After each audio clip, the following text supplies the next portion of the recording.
Hola, soy Fabio Cana, profesora de Historia del Arte, Historia del Mueble, Historia de la Cultura de la Fundación Ampatu.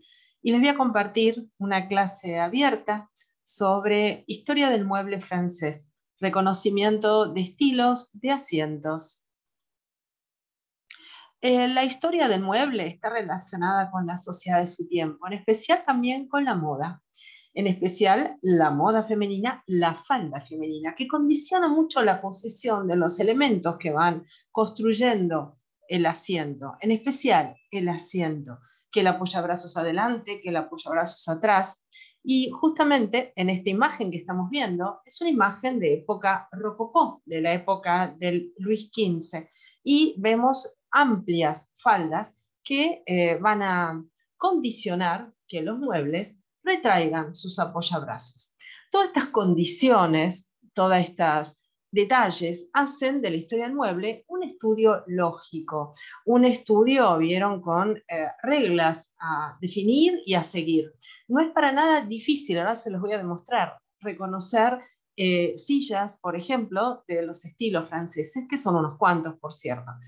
Y se trata justamente de que se quiten ese mito de pensar que es para anticuarios o para gente con una expertise eh, de muchos años. No, no, van a ver que después de esta mini clase van a poder reconocer asientos de los diferentes estilísticas y luises franceses.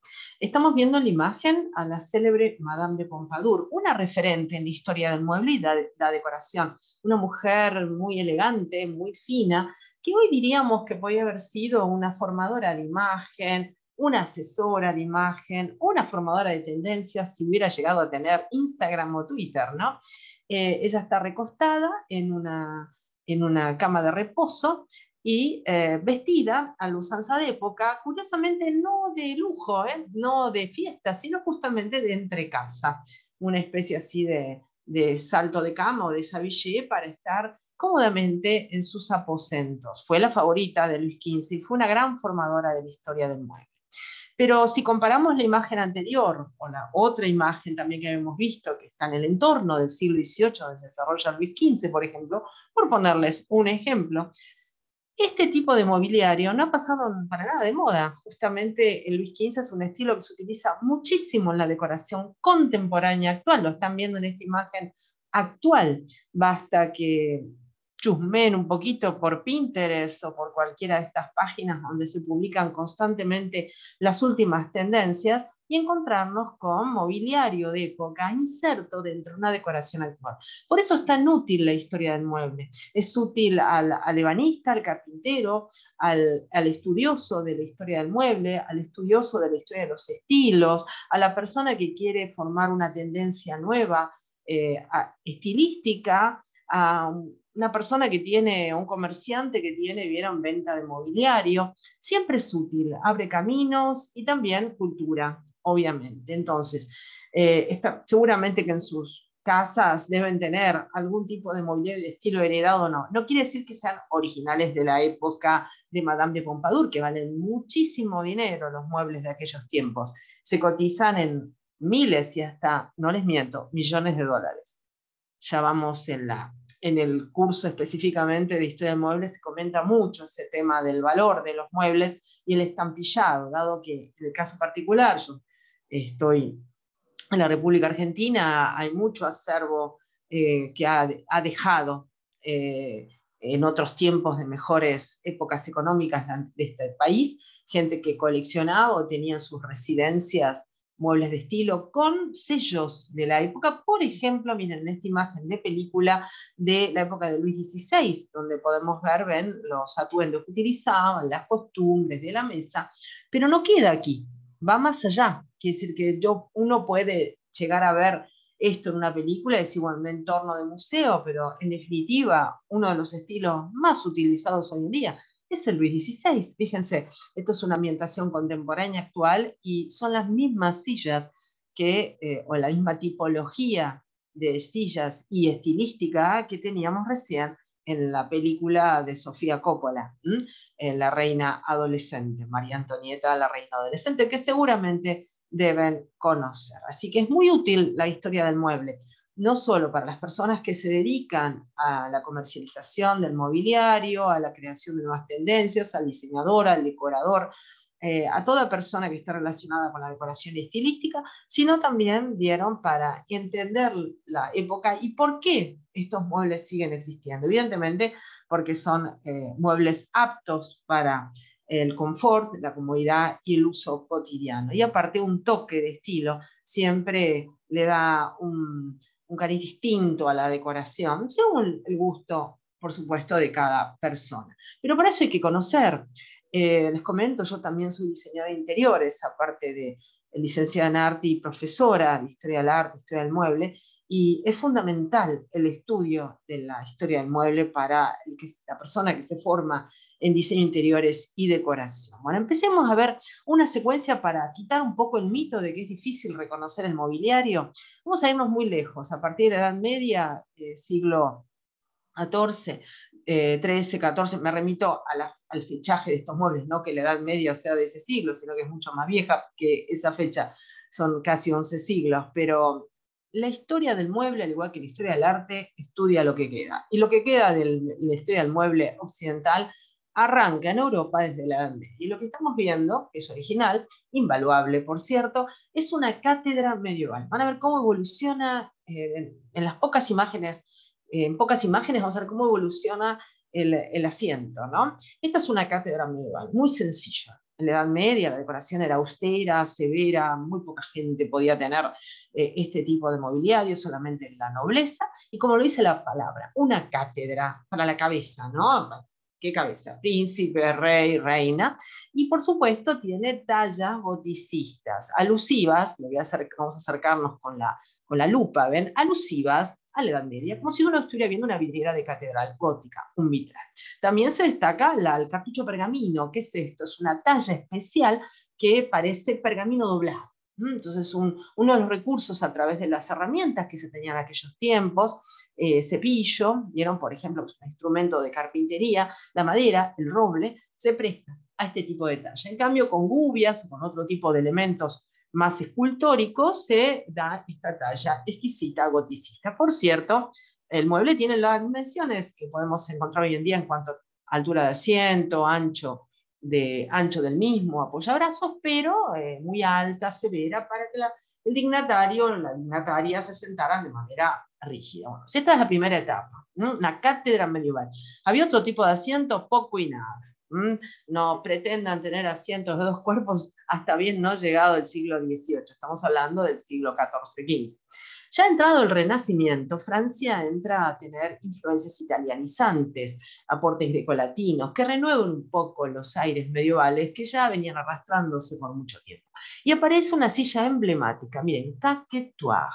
La caquetoire viene del verbo caqueteux y que significa cacarear o chusmear. Ya estamos pensando que seguramente esta silla, y hablando de lo femenino y la moda, está dedicada al género femenino, ¿no?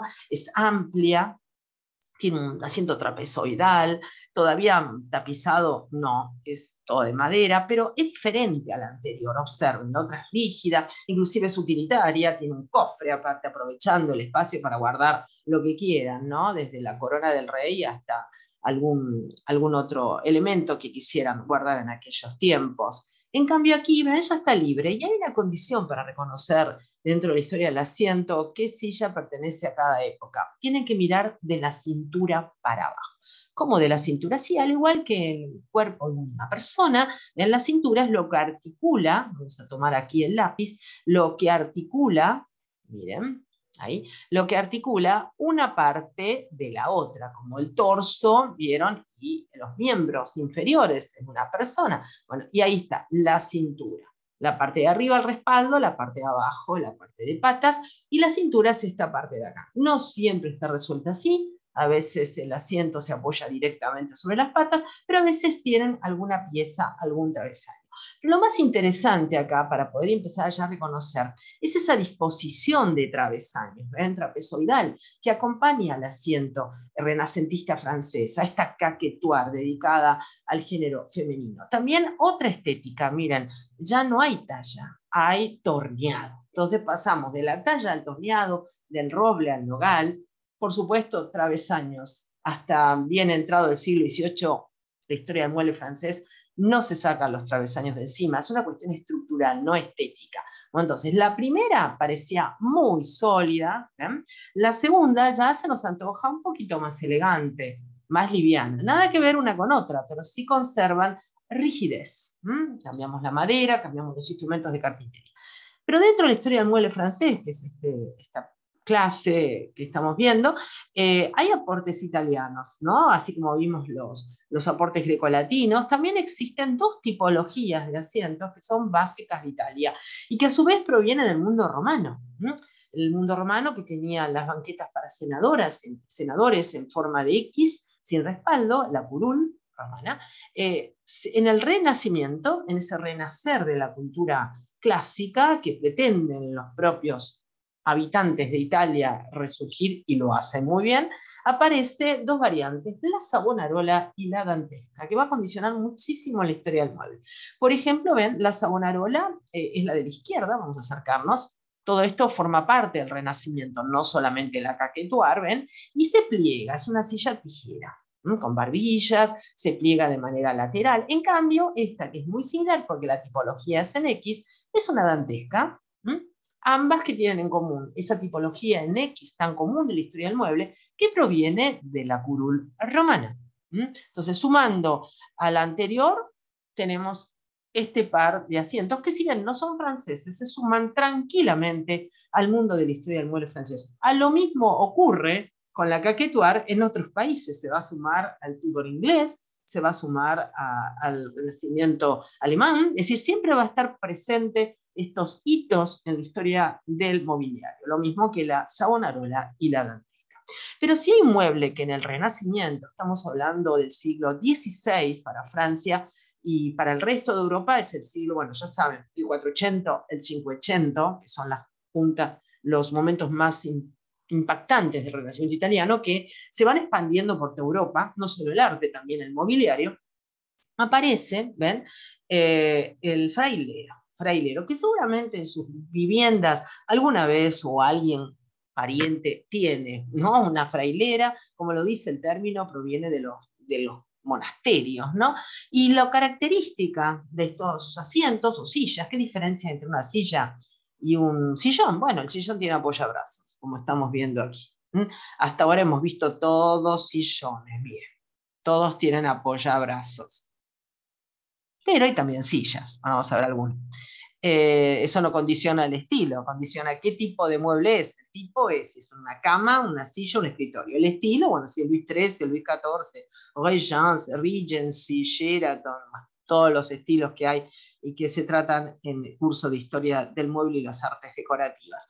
Interesante de los fraileros, ven que son rígidos, no tienen mucha caída en el respaldo, así que no se inclinan, y aparte también tienen una fuerte tirantería. ¿Qué es la tirantería? El conjunto de travesaños. Y atención, que saben, se puede reconocer el frailero de qué origen es, si es español, si es holandés, si es alemán, con solo ver distribución de travesaños, si el travesaño delantero o llamado chambrana, esa terminología se aprende en el curso, va a estar destacada, ¿no? Como pasa en España, ¿no? O si se molestan solamente en tornearlo de adelante y lo de atrás que quede prismático, o si tienen doble travesaño lateral para asegurar mejor la estabilidad del mueble, es un mueble utilitario que se da en el Renacimiento. El Renacimiento en arte puede ser muy elegante, pero en mobiliario, por ejemplo, en países de origen como Italia, es bastante rústico, si quieren, o más bien tosco comparado con lo que va a ser la época del siglo XVIII. Entonces acá tenemos un frailero que acompaña a la caquetuar y acompaña la Savonarola y la dantesca. Todo esto pertenece al Renacimiento. Y pasando al estilo que sigue, porque la secuencia en Francia viene medieval, renacentista, y ahora aparecen los nombres: Luis XIII, Luis XIV, Régence, Luis XV, Luis XVI, Directoire, Imperio, Restauración, Luis Philippe y Napoleón III. Esa es toda la historia del mueble francés, con toda la estilística y todos los diferentes nombres, con nombres de gobernantes. Aparece Luis XIII, ya decís, bueno, qué diferencia si estamos viendo algo muy parecido a lo anterior, más allá de algún torneo diferente. Sí, es verdad, estamos viendo algo muy parecido, porque el Luis XIII ya está en el barroco, el siglo que sigue, el siglo XVII al XVI, que aparece este gusto barroco con torneados, es la época, vieron, de la Contrarreforma, el arte se vuelve exuberante, las pinturas son con composición en diagonal, a ver si recuerdan por ahí a Rubens o Velázquez, ¿no? Muy realista, o todos los holandeses, ¿no? Como el caso de Vermeer o Rembrandt. Bueno, ahí en esa época aparece muchísimo torneado y se está viendo. Entonces, lo primero que hace un estilo como Luis XIII, que es transicional, es tomar el estilo anterior. Dice, muy bien, agarramos el Renacimiento. ¿Y qué le hacemos? Tratemos de darle un gusto más elegante. Estamos en una etapa donde se hace hincapié en la elegancia. Si bien ellos no sabían que estaban en el barroco, ya se nota que el cambio viene, está por venir Luis XIV. Y Francia ya se perfila como la reina de la historia del mundo. Desbanca Italia, compite con Inglaterra, que son los dos países base, Inglaterra y Francia. Todos los demás estilos son subsidiarios. Si uno quisiera estudiar, como yo le digo a mis alumnos siempre, el estilo portugués del siglo tanto, tiene que irse siempre o a Inglaterra o a Francia. ¿Quién es tributaria? De quién es tributario ese país. Así pasa lo mismo en el estilo federal argentino, en el americano, todo el brasileño, el lusitano brasileño. Siempre hay un estilo madre que es o viene del estilo inglés o del estilo francés. Bueno, ahí tenemos ya un Luis XIII que es un frailero, sí. Es un frailero, pero tiene una característica que no cambia, porque yo les había contado que los fraileros derivan o doble travesaño o chambrana más importante, depende del país o de la cultura. Bueno, aquí no, aquí hay una constante. Entonces, a partir de ahora, a partir del siglo XVII, se empieza a mirar de la cintura para abajo. ¿Qué era la cintura? Y la cintura era esto, ¿ven? La parte de articulación, al igual que pasa en el cuerpo de una persona, entre los miembros y el torso. Bueno, la cintura acá está tapizada, vamos a señalarla. ¿Ven? Está tapizada, no está a la vista, está claveteada, ese es el término correcto. Y aparece abajo las cuatro patas y la tirantería, formada por travesaños. Ahora, la disposición de estos travesaños es una H, miren, una H y un delantero, o llamado chambrana. No se dice chambrana delantera, se dice chambrana o travesaño delantero. ¿Importa? Bueno, entonces, ¿puedo reconocer un Luis XIII así? Sí, perfecto, nunca va a cambiar. Siempre es H delantera o H chambrana. ¿Y qué puede cambiar? Y los torneados. ¿Vieron? Es el reino del torneado, el barroco. Y en Luis XIII de todo, corolítico, salomónico, balaustre en balaustre, mixto.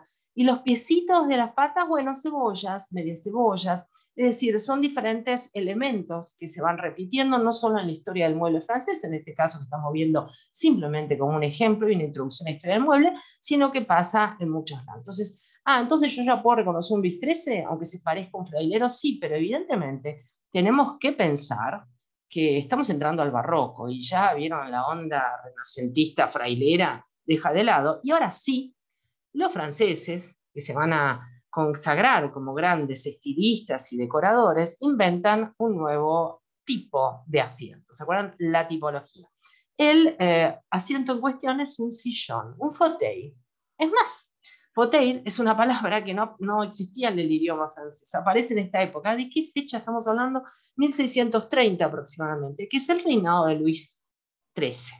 El siglo XVII está dividido en dos reyes, Luis XIII y Luis XIV, que son consecutivos y no siempre se da eso, ¿eh? Padre e hijo.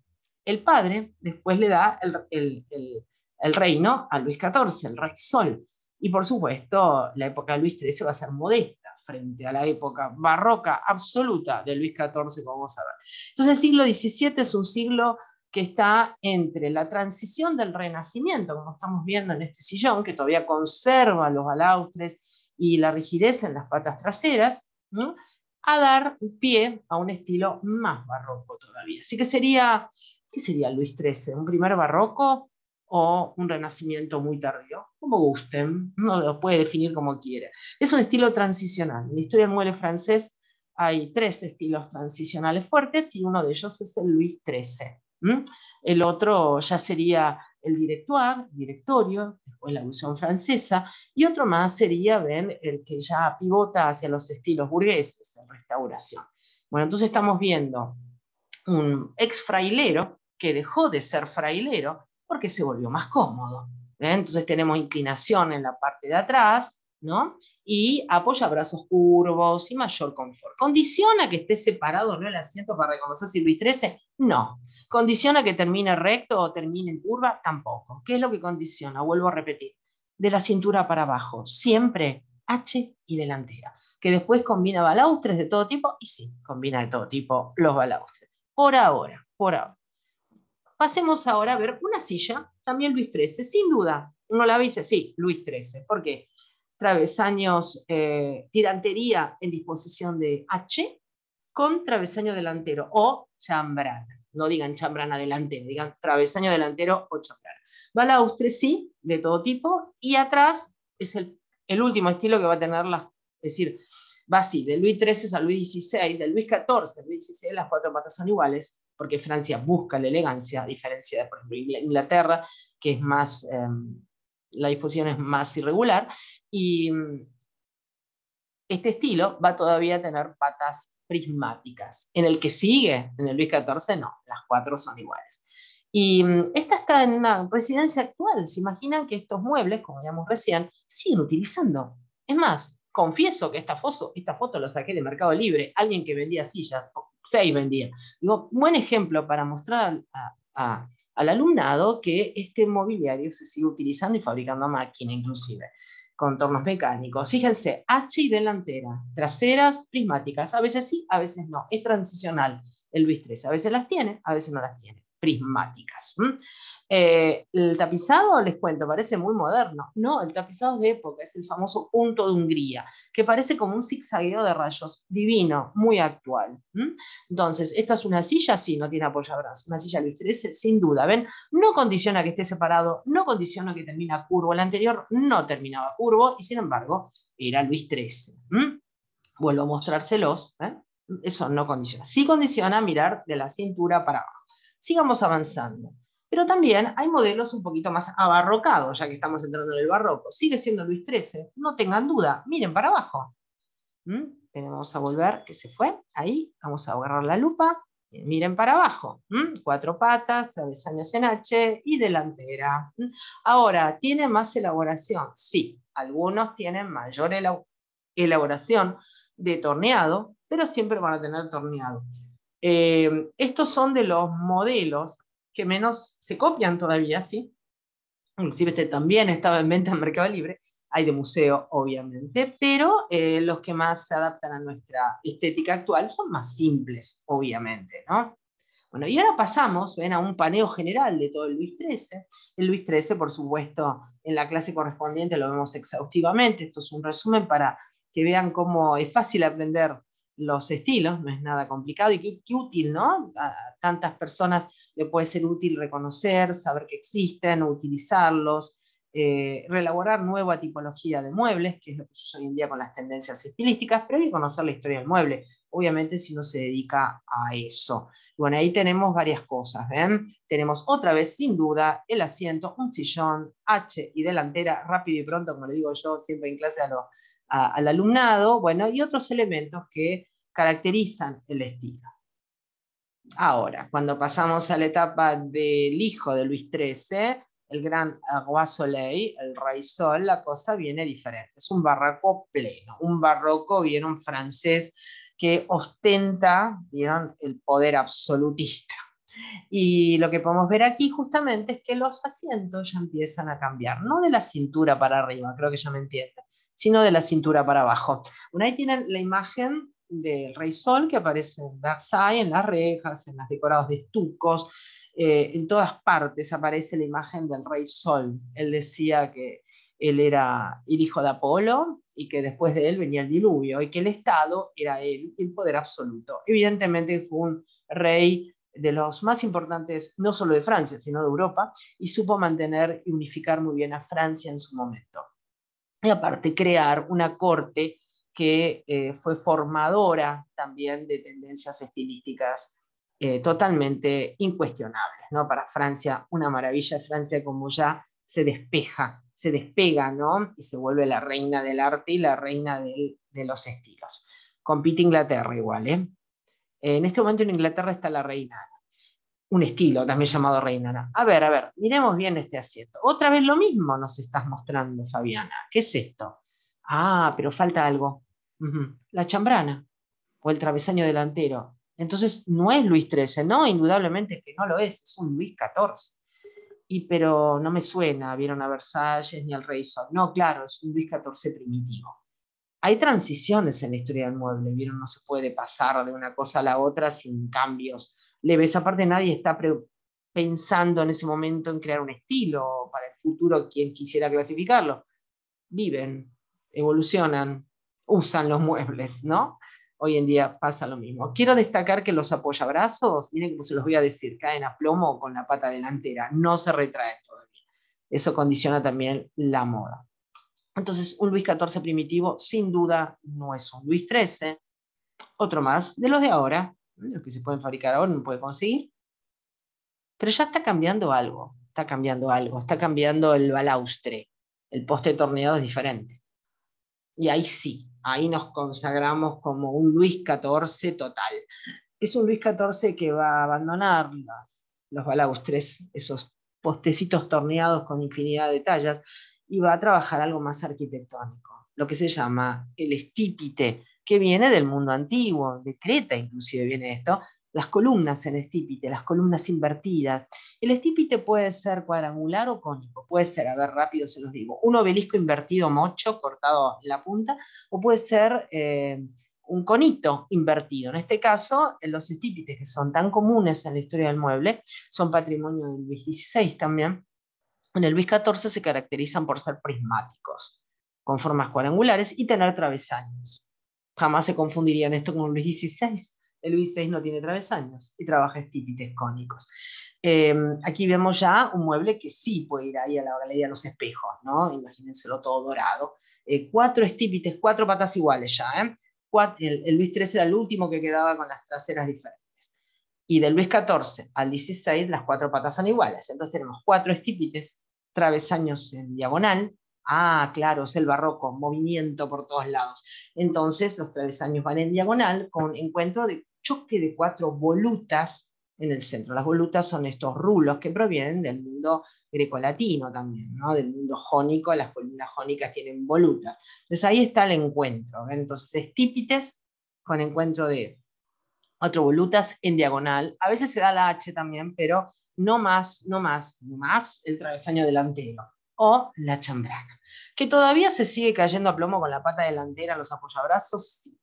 Que la parte de arriba es igual que la anterior, también. Que hasta las telas son similares, también.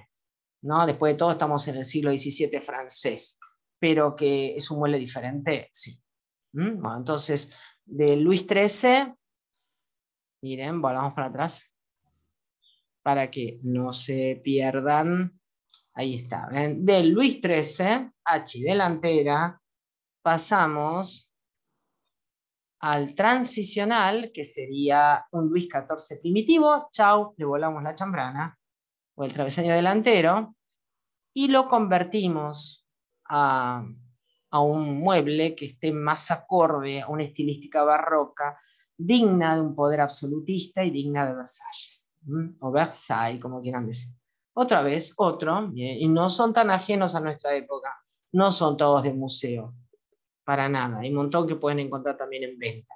Y con respecto a que es dorado, no, eso significa que el mueble es de pompa, hay también Luis XIII de pompa y otros estilos. Cuando el mueble es dorado se llama de pompa, pero no siempre es de pompa, depende de dónde iba para el mueble. Ahí tienen otro, este está en venta también, ahí está la etiqueta de la casa de remates, ¿eh? Ahí se la ve ahí por ahí. Y ven los estípites cuadrangulares, las X. Y con respecto a los piecitos, ya no hay más cebollitas abajo. Cebollitas son esas bolitas, ¿no? No, no, hay capiteles, como capiteles de columna. Va haciéndose más arquitectónico. Con respecto a las telas y demás, son similares en un estilo otro. Ahí tenemos una silla, miren, ¿por qué es una silla? Es Luis XIV, ¿no? Porque no tiene, ¿vieron? Apoyabrazos. ¿Y por qué si no tiene X es Luis XIV? Porque Luis XIV también sigue trabajando la H, pero la combina con estípites, ¿vieron? Y por supuesto, no hay chambrana, ya sabemos. Pero pasando el estilo que sigue, que es la Regence o la regencia francesa, ya que Luis XV, el heredero, el bisnieto de Luis XIV, no estaba en edad para subir el trono, se asumía el trono en la adolescencia en Francia, hay un duque, el duque de Orléans, que regentea Francia por 8 años. Hasta el año 1715, 1721, dice, no, vamos a regentear a Francia, pero me voy a París a vivir, y voy a vivir más cómodo, abandono esa corte de Versalles tan asfixiante, y el mueble empieza a cambiar. Si ustedes se fijan de la cintura para arriba, ya saben lo que les estoy diciendo. Vamos a acercarnos. De la cintura para arriba, lo mismo. Apoyabrazos igual, que si lo pego no lo pego, si lo claveteo, pero aparece la cintura parece no tapizada. Y cambió algo. ¿Qué cambió? Las patas. Las patas son 4 cabriolé. Y los pies también, sí, hay algo muy característico de este estilo. La pezuña de cierva, y se remite al ciervo hembra, ¿no? A la cierva con C. La mamá de Bambi, si quieren. Bueno, la pezuña de cierva, que no siempre está, es un estilo transicional. Acá tienen otro estilo transicional francés. Exquisito, entre Luis XIV y Luis XV. ¿Y qué tiene de especial? Tiene 4 cabriolé. ¿Qué es el cabriolé? La pata de cabra, que es también parte de otros estilos, pero acá tenemos la patria, ¿ven? Cabriolé, curva así. ¿Y tiene travesaños? Sí, puede tener o no. Este estilo puede tenerlos o no. Puede retraer el apoyabrazos o no. Puede tener sabot de biche o tener lo que sigue, que es el rulito, el cabollón de Luis XV. Pero ya no tiene más balaustres, ya no tiene más la chambrana, ya no tiene más la H, ¿entienden? Hemos evolucionado hacia un mueble un poco más fluido, si quieren, más elegante. La cintura, hay un truquito, siempre la cintura es recta arriba, ondula abajo. ¿Por qué les cuento esto? Porque si yo le quito los travesaños, se va a parecer un Luis XV. El Luis XV es lo que sigue después de esto. Obviamente va a tener otro tipo de decorados y por supuesto no va a tener sabot de biche jamás. Bueno, pata cabriolet y sabot de biche, ahí lo ven mencionado. Bien Regence. De la cintura para arriba es igual que los otros dos, no cambió mucho, pero de la cintura para abajo ya no tiene las mismas patas. Veníamos de balaustres con H y chambrana. Después con H sin chambrana. Estípites. Y después 4 estípites y diagonal. Y ahora 4 cabriolet con o sin tirantería. En diagonal, sí, pero ondulante, plana, no chocando en 4 volutas como en la época barroca. ¿Qué época es esta? Este es el siglo XVIII. Estamos entrando al rococó, estilo etéreo, no tiene nada que ver con el barroco. Fantástico, este estilo es muy popular también hoy en día. Ahí tienen otro, miren, un lindo silloncito Regence. Como hay 2 regencias importantes en la historia del mueble, conviene decirlo en francés, a la francesa, y en inglés, a la inglesa, Regence, a Regency. Y si no, decirlo en castellano o en español, regencia francesa, regencia inglesa. Así no hay confusiones, porque son épocas diferentes. Tiene elementos característicos, sí, veneras y demás, que no son únicas del Regence. Y aparte, fíjense, no tenemos más el sabot de biche, tenemos el cabollón, que va camino a Luis XV. Igual, siempre que vean un sabot de biche, una pezuña de cierva, siempre hay chance, pero no siempre está. Y un detalle, atención, la cintura ondula abajo, no arriba. No tiene travesaños, claro, si el Regence es de transición. Que tira para atrás los apoyabrazos, que los tiene adelante, que tiene travesaños, que no. Pero tiene una constante, 4 cabriolet, cono sin tirantería, cintura recta arriba, ¿no? Y no siempre tiene sabot de biche. En cambio, miren, el Luis XV, uy, qué parecido. No, mírenlo bien. El Luis XV va a ser aburridamente fácil de aprender. Yo siempre digo a los alumnos que tanto el Luis XV y XVI repite constantemente la misma fórmula, lo que se suman son nuevas tipologías de muebles, más muebles variados, ¿no? No solamente asientos y camas como veníamos viendo en los estilos anteriores. Fíjense que tiene 4 cabriolet cabochon, ya el rulito, sin tirar, nada, nunca, jamás tiene tirantería, salvo los provenzales, que son una especie de variante más regional del mueble Luis XV, y apoyabrazos retraídos. Siempre es apoyabrazos retraídos. ¿Por qué será? Por la moda. La moda no incomoda, dice el refrán, no, la moda casi incomoda, hay que tirar para atrás el apoyabrazo. Fíjese, 4 cabriolet, cabochón, sin tirantería, nunca lleva tirantería en los muebles de corte, por ahí los provenzales sí, y atrás, vean, retrae el apoyabrazo. Puede ser recto, puede ser bien curvo el respaldo, pero siempre tiene un movimiento femenino, siempre. Es muy femenino, es un estilo que está inmerso en el rococó. Ahí se ve una sillita de las tantas que vemos hoy en día, una sillita Luis XV. Silla, perdón, para que no crean que es chiquitita. Silla Luis XV. 4 cabriolet, cabollón, ondulación arriba y abajo en la cintura, movimiento femenino. Acerquémonos a ver todos estos detalles mencionados. ¿Ven? Y si es blanca, si está patinada, si es gris, si es dorada, eso no importa. Son los niveles de la decoración que se quieren alcanzar. Esta está trabajada al gusto hoy en día, decapada, con una tela moderna. Bellísima. Siempre van a estar de moda estos asientos y son muy cómodos. Ahí tienen otras. Miren, estas estaban en venta en Mercado Libre también. 4 cabriolet, sin travesaños, cabollón, movimiento femenino y adornos florales o adornos rococó en la talla.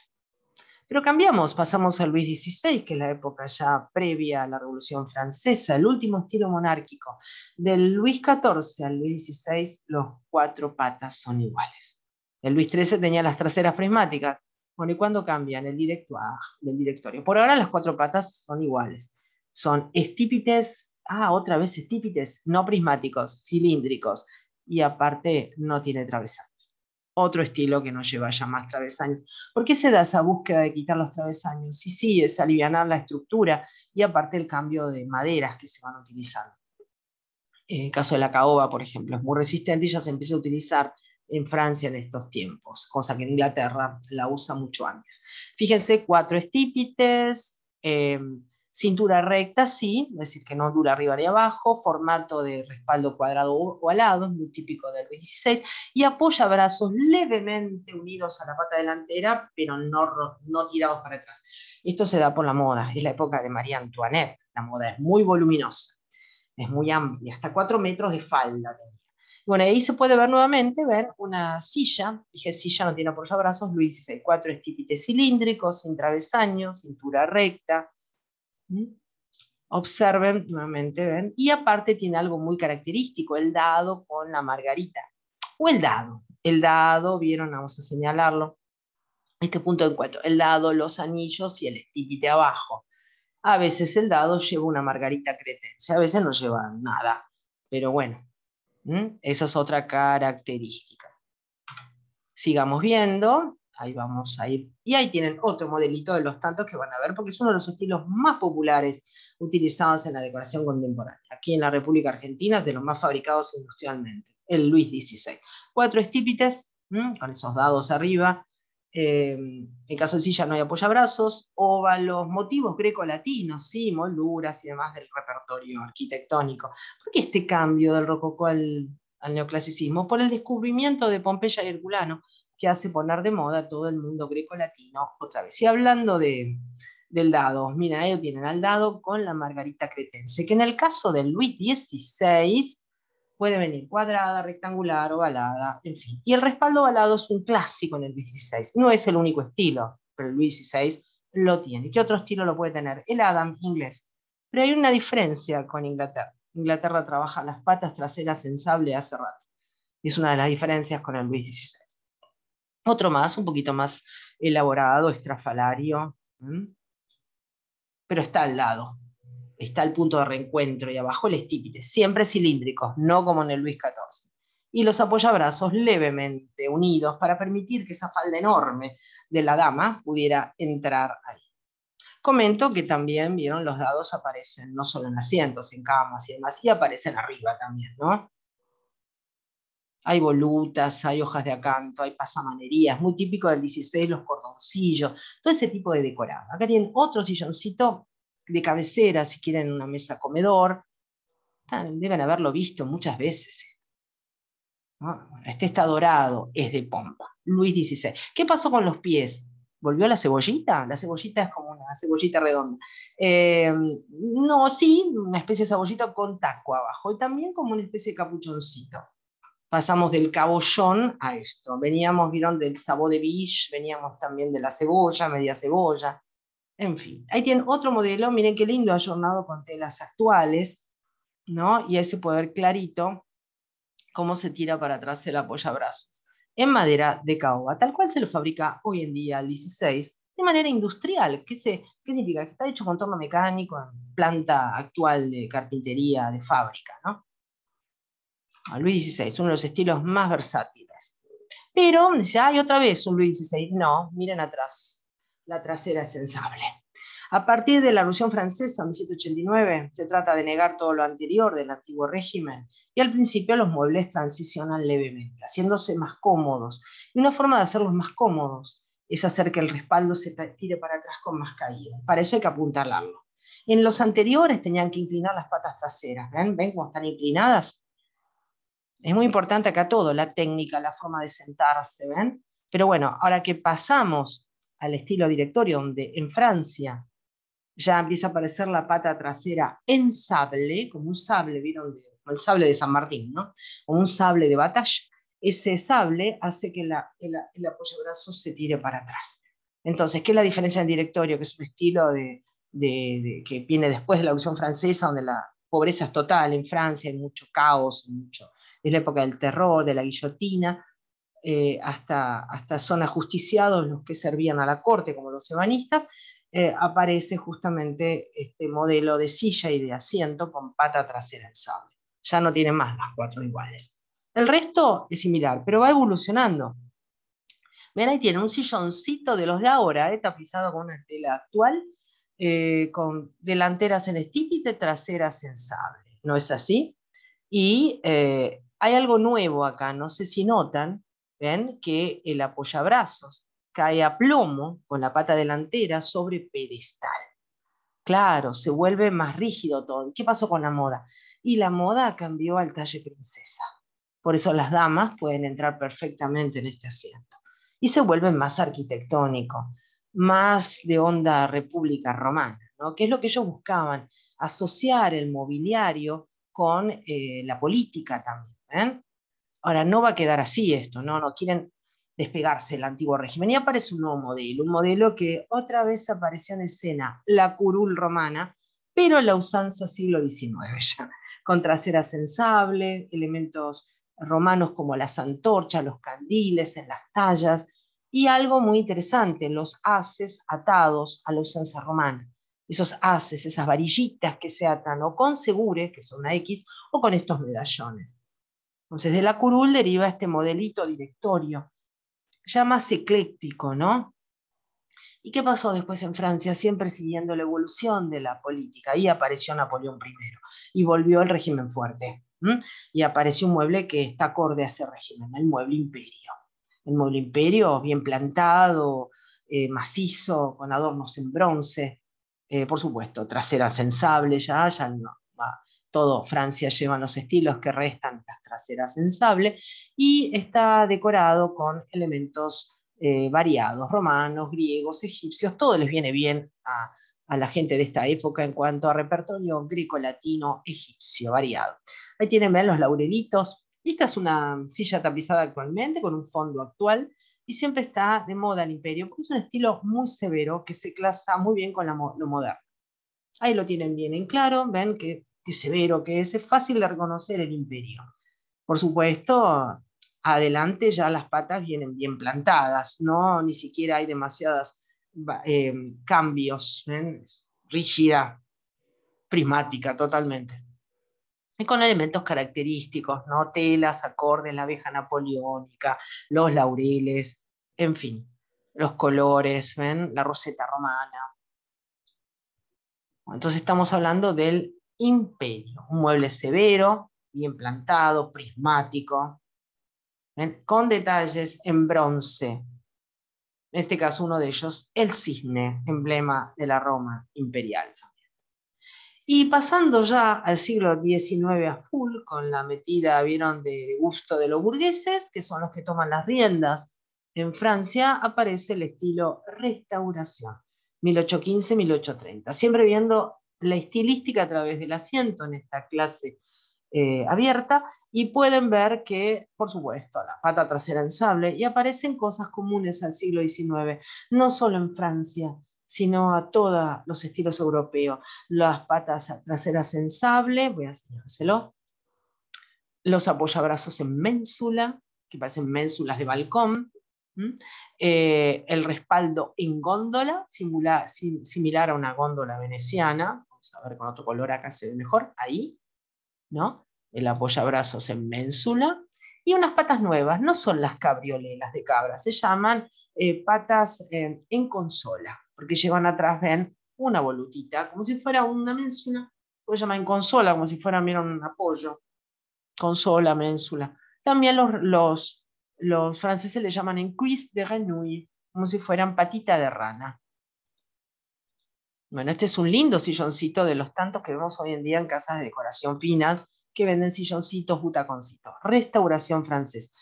Importante acá las maderas. Vamos a hacer una secuencia de los estilos que quedan. Miren, restauración, Louis Philippe, Napoleón III y se acaba la historia francesa de estilos clásicos. Madera rubia, el que sigue madera oscura y el último, todo le viene bien. Entonces, veníamos con madera oscura de caoba en el Imperio, madera rubia en la Restauración. Ahí la tienen, ¿ven? Qué lindo silloncito de 2 cuerpos, con las características, ¿no? Traseras en sable, delanteras en consola, o en grenouille, como dicen los franceses, apoyabrazos en ménsula. Sencillez, sencillez y aparte un mueble confortable. Y pasamos al Louis Philippe. ¿Hay de vuelta realeza en Francia? Sí, sí, se restaura un poco. Restauración indica eso, ¿no? La restauración del viejo rey, de la monarquía. Y después viene Louis Philippe, el rey burgués. El rey burgués que impone el gusto burgués de los que él gobernaba, ¿no? De las personas que gobernaban su Francia de aquellos tiempos, y se impone el gusto ecléctico de cambio. Y podemos ver cómo corresponde común al siglo XIX, patas traseras en sable, delanteras. Nos vamos a acercar para ver cómo son las patas en consola, o en cuisse de renouille, o de rana. ¿Ven? Tiene una voluta, parece una cabriolet, pero no es. La cabriolet no lleva este rulito. Y hay algo nuevo en Francia, que medio que es más propio de Inglaterra. Embute el tapizado, Francia es de clavetearlo o de dejarlo, vieron, a la vista el sujeción. Acá no, es como si estuviera embutido. Y por supuesto aparece repertorio todavía grecolatino, como la cruceta romana, pero más de gusto variado, ¿no? Siempre trasera en sable, delantera en consola, una silla oscura. Sí, es muy similar al anterior, pero con madera oscura. ¿Ven? Ahí lo ven mejor si quieren comparar el anterior con este. Madera rubia, madera oscura, pero ya empieza más el gusto burgués, las terciopelos suntuosos, colores carmesí, más talla. Los burgueses se sienten más satisfechos con esto. Y aparte, combinan no solo el respaldo electrusca, que es el rulo para atrás del respaldo, que eso no es de ahora, viene de la época antigua también, el respaldo electrusca, y también vieron la góndola, que es esta parte de acá. La góndola. Estamos haciendo un resumen para que entiendan que es fácil aprender historia del mueble, no es nada difícil. Es cuestión de observar, de ver los detalles, de seguir la secuencia. Y por último, llegamos al Napoleón III. ¿Qué fecha estábamos hablando antes? Vamos de vuelta, miren. El imperio es 1800, 1815 la caída de Napoleón, pero la moda no incomoda, sigue 5 años más. La historia de muebles es 1800, 1820. Lo que sigue, vieron, es la restauración desde el punto de vista de fecha política, 1815, 1830. El Louis Philippe, 1830, 1850. Y en Napoleón III, que es el último, que ya ahí sí, Francia se encamina a la república y no tiene más gobiernos monárquicos ni de poder, aparece Napoleón III 1850-1870, que ahí finaliza con la Revolución de la Comuna. Napoleón III era sobrino de Napoleón, lejano, político, a través de Josefina, y no lo confundan, si uno va a buscarlo por catálogo, este es el segundo imperio, el otro es el primero. Desde el punto de vista estético, nada que ver, no es para nada neoclásico, es burgués. Y como verán, una silla divina. Tantos travesaños, sí, por gusto, una silla livianita, hecha de papier maché, toda taraseada, es una joyita. El Napoleón III es la etapa final. Es lo mismo que hablar de la etapa final del victoriano en Inglaterra. Sumamente elaborado, con taraceas, nácar, con mucho torneado, con travesaños finitos, con variedad de gustos, de terminación, con lacas de colores. Realmente es muy festivo. Continuando, miren qué bonita. Es para poner una solita por ahí, no para hacerte un comedor con esto. Son muy frágiles. Y aparte ahí condiciona la moda femenina, porque el asiento es muy profundo, ¿vieron? ¿Por qué? Porque la mujer usaba polizón, ese alambre que se ponían atrás, y se usaban corsé, eh, y cambia la moda, ya no es una moda amplia, es una moda, ¿vieron? Ajustada con la parte de atrás que se levanta. Entonces hace falta sentarse con mayor capacidad de asiento. Miren qué belleza, ¿eh? Y volvieron los travesaños, sí, pero simplemente por estética. Pero también están las cosas exóticas. Ya llegamos al punto, pasa lo mismo con el victoriano, que corre paralelo a esto en Inglaterra, que buscan más cosas raras. Les gusta aparentar a esta gente burguesa, le gusta tener un mueble diferente al otro, y aparecen estos butaconcitos, ¿ven? Con taracea de nácar, con capitoné re fuerte. El capitoné es esta especie de punteado con botones. ¿M? También vieron gusto por variedad de terminaciones, bueno, un mix de estilos, un mix de tipos. Pero lo más interesante, para finalizar, y ya finalizamos con estos ejemplos, son los muebles raros que tienen. Quieren poner más muebles extraños y que todo el mundo se siente y que no digan que en esa casa nadie pudo sentarse cómodamente. El indiscreto o confidente, para enamorados, miren, el tú y yo, como se dice. Este es para dos y este es para tres. Este se llama, el otro es el confidente, este es el indiscreto, con ruedas, se llama sillón hélice también. Imagínense aquí tres damas mirando para cada uno, para cada lado de la fiesta, chusmeando a ver quién vino mejor, mal o mejor, peor vestida. Bueno, muy interesante. ¿Creen que esto no es de ahora? No, esto se sigue utilizando. Lo que pasa es que hay que tener, vieron, una capacidad de ambiente grande, porque mide 1,20 m de diámetro. Bueno, entonces, hemos visto todo un panorama para que vean que no son todos los estilos iguales. Miren, Napoleón III, vamos para atrás. Napoleón III, Luis Philippe, Restauración, Imperio, Directorio, Transicional o más consagrado, Directorio, Luis XVI, un estilo muy visto, Luis XVI, tan clásico el Luis XVI. Luis XV, también, un súper clásico, la decoración occidental, tan elegante, tan femenino, tan versátil. El Regence, un estilo de transición, con sus características, y el Luis XIV, también plantado en Versalles de la época de la monarquía absoluta. El Luis XIV primitivo y el Luis XIII, que habíamos visto que tenía la H, la delantera, los balaustres, un estilo transicionando entre el Renacimiento y el Barroco. Hijo de los fraileros del Renacimiento, y en el Renacimiento a la moda la Savonarola, la dantesca, la quequetuar, el frailero, y más atrás arrancamos con la severidad, austeridad y el minimalismo, porque sí es minimalista la Edad Media por la escasa cantidad de mobiliario que tiene, la Edad Media, la cátedra medieval. Bueno, espero que les haya entusiasmado la historia del mueble, que hayan visto que no es difícil reconocer, así como todo, las cómodas lo mismo pasa con otros estilos, los ingleses, el español, el italiano.